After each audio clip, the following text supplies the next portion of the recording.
विज्ञान के सेशन में आप लोगों का स्वागत है। पौधे एवं जंतुओं का संरक्षण में आज हम लोग डिस्कस करने जा रहे हैं राष्ट्रीय उद्यान के बारे में। देखिए कितने नए टर्म्स आपको मिल रहे होंगे और हो सकता है बहुत से आपने पहले नहीं सुने। तो ये राष्ट्रीय उद्यान उद्यान तो हमने जानते हैं, है ना, पार्क एरिया, कुछ एक अच्छा सा ग्रीनरी है। लेकिन राष्ट्रीय उद्यान का क्या अर्थ है, इसको समझने के लिए बुक खोलते हैं। बच्चों, राष्ट्रीय उद्यान समझने के लिए देखिए, बच्चे जब घूम रहे थे तो वो सतपुड़ा राष्ट्रीय उद्यान उन्होंने एक बोर्ड पर लिखा देखा। तो वहां अब उनको भी एक, जैसे अगर आप एक सरप्राइज हो रहे हैं कि ये क्या है राष्ट्रीय उद्यान, तो वहां पे बच्चों को भी लगा ये सतपुड़ा राष्ट्रीय उद्यान का अर्थ क्या है। तो यहाँ पे अगर हम राष्ट्रीय उद्यान के बारे में समझे तो ये विशाल आरक्षित क्षेत्र है तथा पर्यावरण के संपूर्ण संकटों का संरक्षण करने में पर्याप्त है। इन्हें राष्ट्रीय उद्यान कहते हैं। ये जो है, इनको ये एक देखें तो ये एक कोई छोटा कोई कम एरिया वाला नहीं, ये एक विशाल क्षेत्र है और ये आरक्षित है। मीन्स यहाँ पे जो गवर्नमेंट के रूल्स एंड रेगुलेशंस हैं वो फॉलो होते हैं। और इसके अंदर क्या होता है, जो हमारे एनवायरनमेंट के, पर्यावरण के जितने भी संगठक हैं उनका संरक्षण करने में ये पर्याप्त रहते हैं।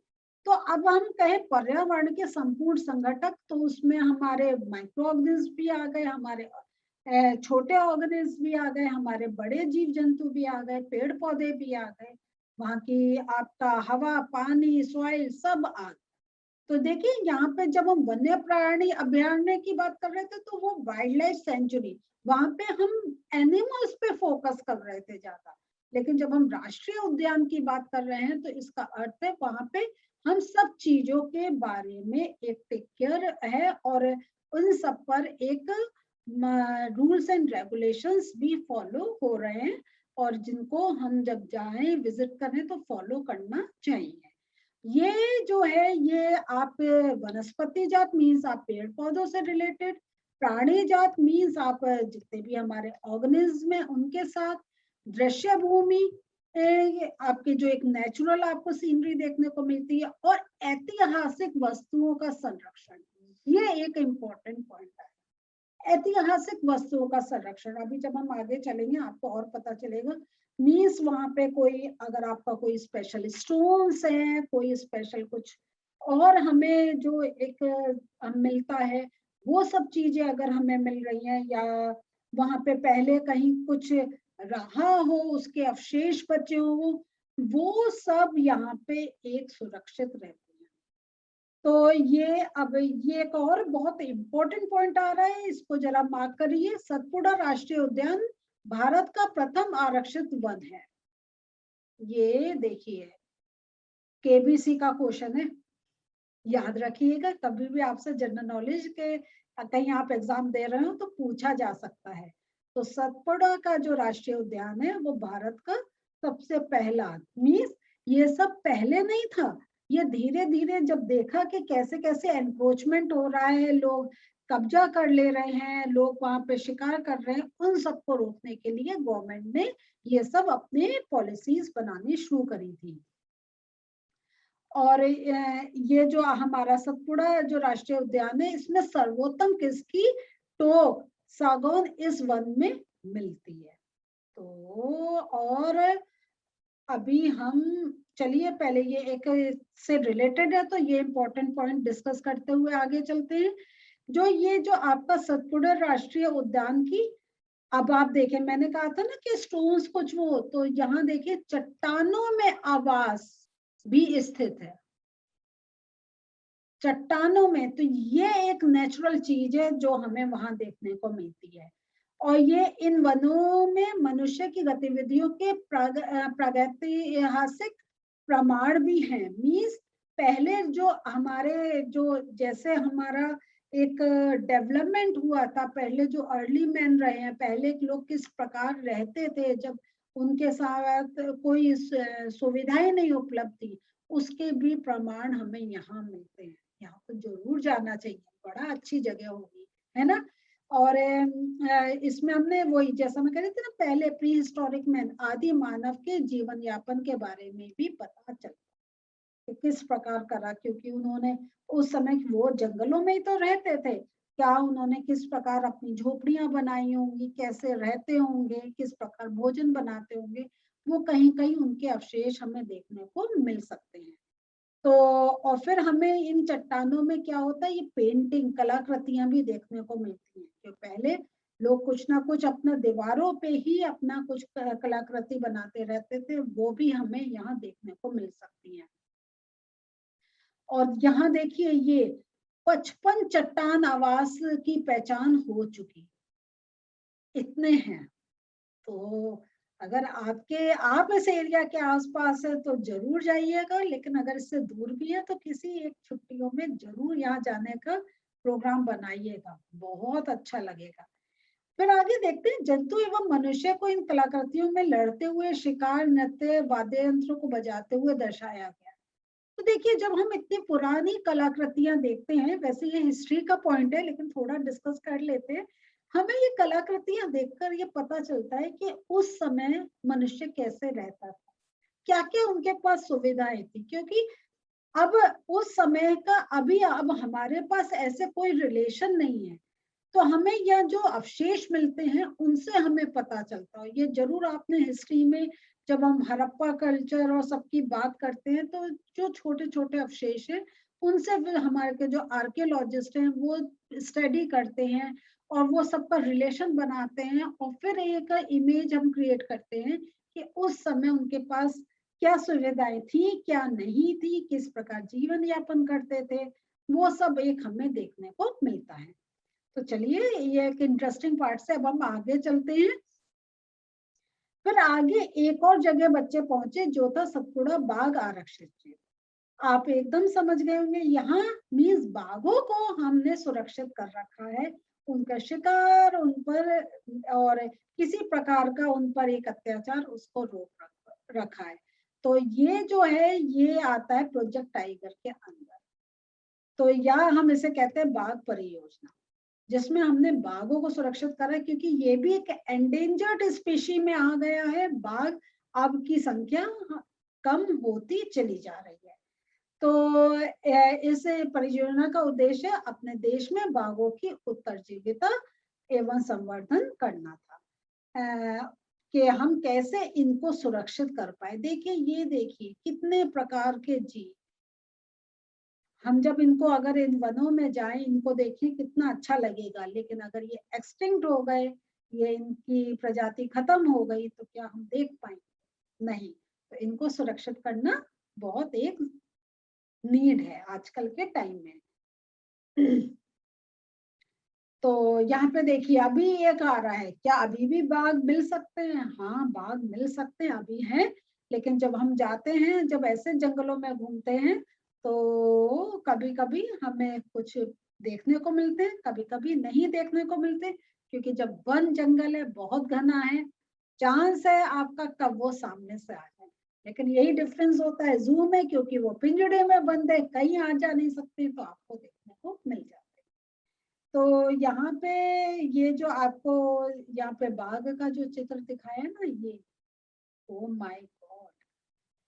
चलिए इन स्पीशीज में से एक है जो धीरे धीरे ये विलुप्त हो रहा है। तो देखिए ना इनकी भी अलग वो कोई स्पेशल कैरेक्टरिस्टिक्स है, उनकी स्पीशीज से हमें डिफरेंट मिलती है। तो ये पर्टिकुलर स्पीशी ये एक विलुप्त हो रही है। लेकिन जो अभी लेटेस्ट है तो क्योंकि इनका संरक्षण बहुत अच्छी तरीके से करा गया है, शिकार नहीं हो रहा है, फूड चेन मेंटेन्ड है, तो इनकी संख्या अब में कुछ वृद्धि हो रही है। तो दैट्स अ गुड न्यूज। फिर हम यहाँ पे देखते हैं कि जैसे शेर, हाथी, जंगली भैंसे, बारहसिंगा भी सतपुड़ा राष्ट्रीय उद्यान में पाए जाते हैं। वे जंतु जिनकी संख्या एक निर्धारित अब ये हम बात देखिए, ये जो हम डेफिनेशन पढ़ रहे हैं ना, ये संकटापन जंतु की आ रही है। वे जंतु जिनकी संख्या एक निर्धारित स्तर से कम होती जा रही है और वे विलुप्त हो सकते हैं, ये संकटापन जंतु या एंडेंजर स्पीशीज या एंडेंजर्ड एनिमल्स की उसमें आते हैं। तो ये संगठन मीन्स एंडेंजर्ड, ये वर्ड आपने जरूर सुना होगा। तो इनको अब प्रोटेक्शन करना ये बहुत जरूरी हो रहा है। और देखें जब हमने थोड़ा सा कंट्रोल करा तो बाघों की संख्या में वृद्धि हो रही है। तो अब जब हम एंडेंजर्ड की बात करते हैं या हम एक्सटिंक्ट की बात करते हैं तो हमारा एक आता है कि जैसे डायनासोर, तो ये पहले इस पृथ्वी पर थे लेकिन अब बिल्कुल ही खत्म हो चुके हैं। तो ये विलुप्त हो चुके हैं, एक्सटिंक्ट हो चुके हैं। तो और ये इसीलिए हुआ था क्योंकि नई नई और स्पेशीज बन रही थी और उनका जो विशालकाय शरीर था वो के अकॉर्डिंग एटमॉस्फेयर में इतना चेंज हो रहा था कि वो उस विशालकाय के साथ अपने जो उनका बॉडी स्ट्रक्चर था उसके साथ उनको रहना एक डिफिकल्ट हो रहा था। अब एक और बात आ रही है, क्या केवल बड़े जंतुओं को ही विलुप्त होने का खतरा है? नहीं, आप क्या सोचते हैं? मेरे हिसाब से तो नहीं है ना। तो नहीं, छोटे भी हो सकते हैं। तो वही कि ये हमारा पूरा एक साइकिल है। हर बहुत टाइप का ऑर्गेनिज्म है, सब एक दूसरे पे डिपेंडेंट है। तो हमारे छोटे जंतु भी खत्म हो सकते हैं, वो भी एंडेंजर्ड हो सकते हैं। और इसमें जैसे देखें आपके टीचर भी बता रहे हैं कि जो छोटे प्राणी हैं इनका विलुप्त होने की संभावना बहुत अधिक होती है। तो जैसे आपके सांप, मेंढक, छिपकली, ये जो हैं ये क्योंकि छोटे जानवर हैं, हम बड़े जानवरों को तो एक बहुत प्रोफेशनल जो शूटर्स होते हैं वो मार सकते हैं, लेकिन जो छोटे जानवर हैं ये अब देखें, अगर आपको मकड़ी मिलती है या आपको चींटी जाती होती है, आप नुकसान होगा आप तुरंत मार देते हैं। तो ये क्योंकि छोटे होते हैं तो इनको बहुत आसानी से इनको मार सकते हैं।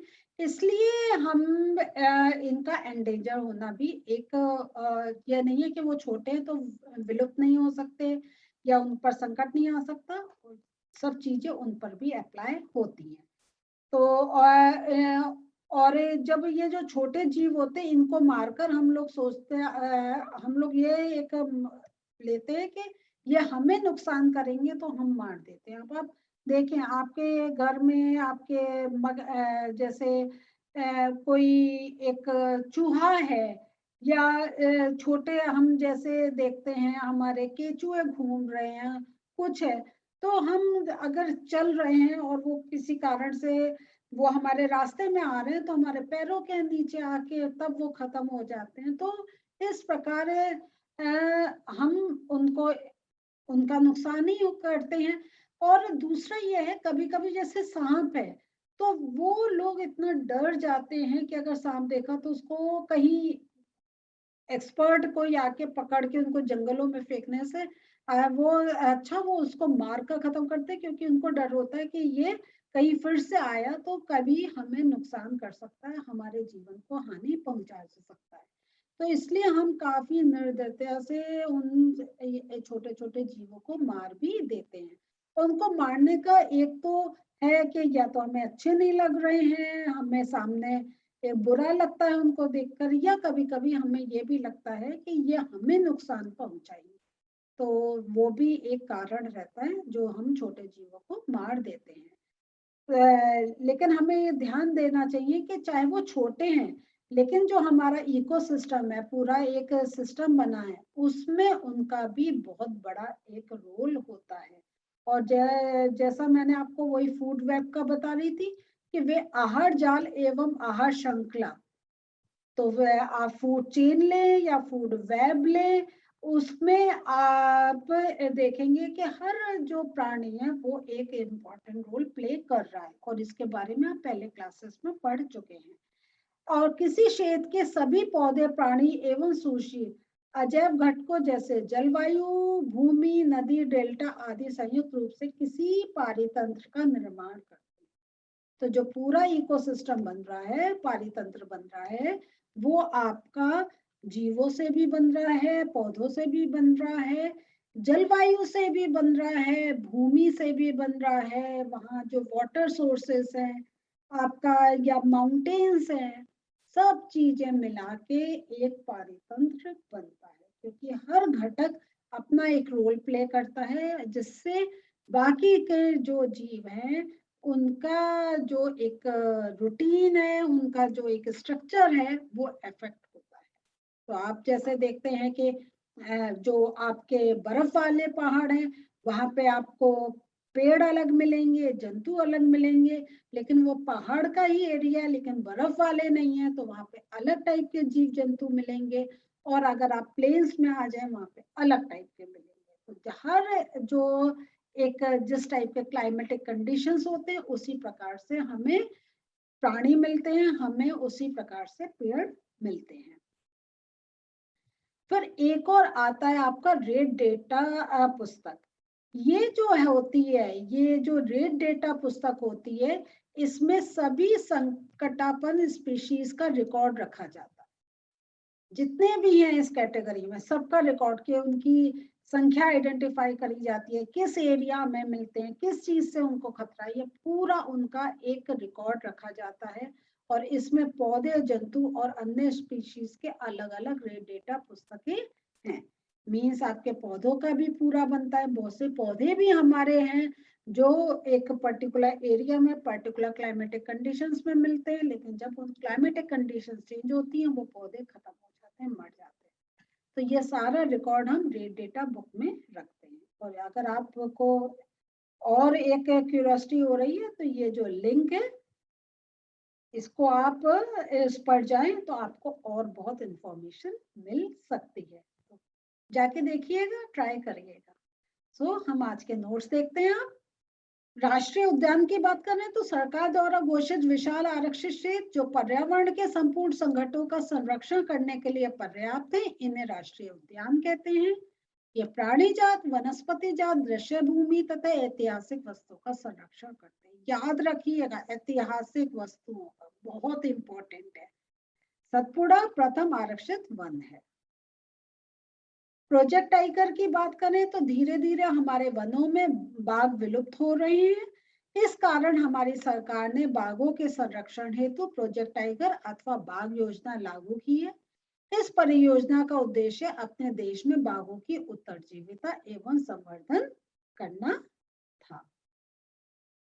संकटापन्न जंतु के बारे में आपको लिखना हो तो आप ये लिख सकते हैं, वे जंतु जिनकी संख्या एक निर्धारित स्तर से कम होती जा रही है और वे विलुप्त हो सकते हैं, एक्सटिंक्ट हो सकते हैं, वो संकटापन्न जंतु कहलाते हैं। कुछ जीवों के प्राकृतिक आवास में व्यवधान होने से उनके अस्तित्व को खतरा हो सकता है। अगर उनका मान लीजिए वो पेड़ पर रहते हैं, वो पेड़ ही कट जाए, कहाँ रहेंगे, है ना। तो वही एक है कि इसलिए हमें हर उनकी वो जलवायु, उनका वो नेचुरल हैबिटेट, वो सब एक मेंटेन करके रखना चाहिए। तभी वहां उसी एरिया के जीव जंतु एक जीवित रह पाएंगे, है ना, उनको और कोई संकट नहीं होगा। तो बच्चों हम लोग चैप्टर पढ़ रहे हैं और इसमें अगर देखें तो ये हमारी जनरल नॉलेज बहुत इंक्रीज हो रही है कि और हमें पर्यावरण के बारे में बहुत जानकारी मिल रही है। हमें ये भी पता चल रहा है कि कुछ जो हम अब नाम जैसे डायनासोर का सुनते हैं या वो हमें उसके अवशेष मिले हैं, तब हमें पता चला इस टाइप के भी कुछ जीव थे या हमारे इस धरती पर। नहीं तो आज तो हम उनको बिल्कुल देख ही नहीं सकते, वो कहीं भी नहीं है। इसका मतलब वो एक्सटेंट हो चुके हैं, अब नहीं है। तो लेकिन अब जो हमारे सामने जीव जंतु हैं, एटलीस्ट हम उनका सुरक्षा प्रदान कर पाए कि आने वाले जो हमारी जनरेशन है इन जीव जंतुओं को देखकर खुश हो सके। और हमारा जो एक पूरा फूड वेब, जो पूरी फूड चेन बनी हुई है, वो मेंटेन रहे। तो ये बहुत जरूरी है। तो नेक्स्ट सेशन में फिर मिलते हैं। बाय।